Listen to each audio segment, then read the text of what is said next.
bansos.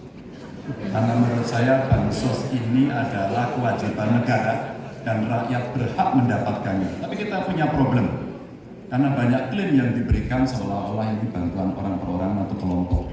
Padahal kita masih punya. Ada data yang tidak valid, ada cara penyampaian tidak benar, ada protes yang kemudian tidak terverifikasi atau terrespon dengan baik.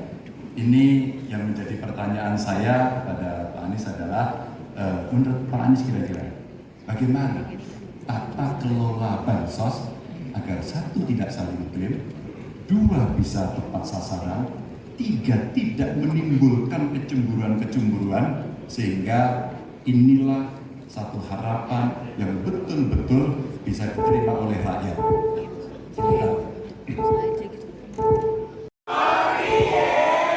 Kami persilakan calon presiden nomor 1 Bapak Anies Baswedan menjawab pertanyaan yang disampaikan oleh calon presiden nomor 3 Bapak Ganjar Pranowo. Waktu Bapak Anies 2 menit mulai saat Bapak berbicara. Ya, terima kasih Pak Ganjar. Pertama, kita harus menyadari bahwa yang disebut sebagai bansos adalah bantuan untuk si penerima, bukan bantuan untuk si pemberi. Karenanya, dia diberikan sesuai dengan kebutuhan si penerima. Kalau penerimanya membutuhkan bulan ini, ya diberi bulan ini. Kalau dibutuhkannya 3 bulan lagi, ya 3 bulan lagi. Tidak usah dirapel semuanya. Ya. Dijadikan sebagai sesuai kebutuhan. Yang satu kemudian itulah yang disebut sebagai bansos tanpa pamrih. Kemudian yang kedua, pemberian bansos ini harus tepat sasaran.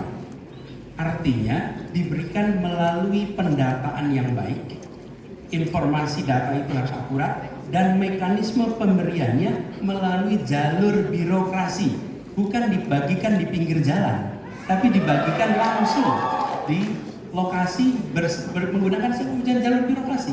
Kemudian yang ketiga, yang tidak kalah penting, ketika kita berbicara tentang bansos ini, harus bansos itu bisa dipastikan mereka yang miskin, prasejahtera itu termasuk di dalamnya. Jangan sampai mereka terlewatkan. Karena itu kami menyusun ini sebagai bagian dari perubahan adalah bansos plus, angkanya ditingkatkan, yang belum masuk masih miskin dimasukkan dan diberikan bekal pelatihan, pendampingan supaya mereka pelan-pelan bisa mandiri dan hidup lebih sejahtera.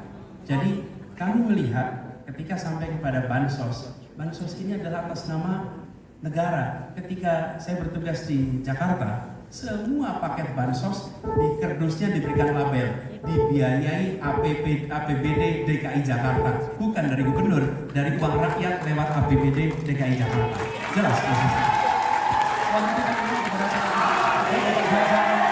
Menanggapi jawaban calon presiden Bapak Anies Baswedan.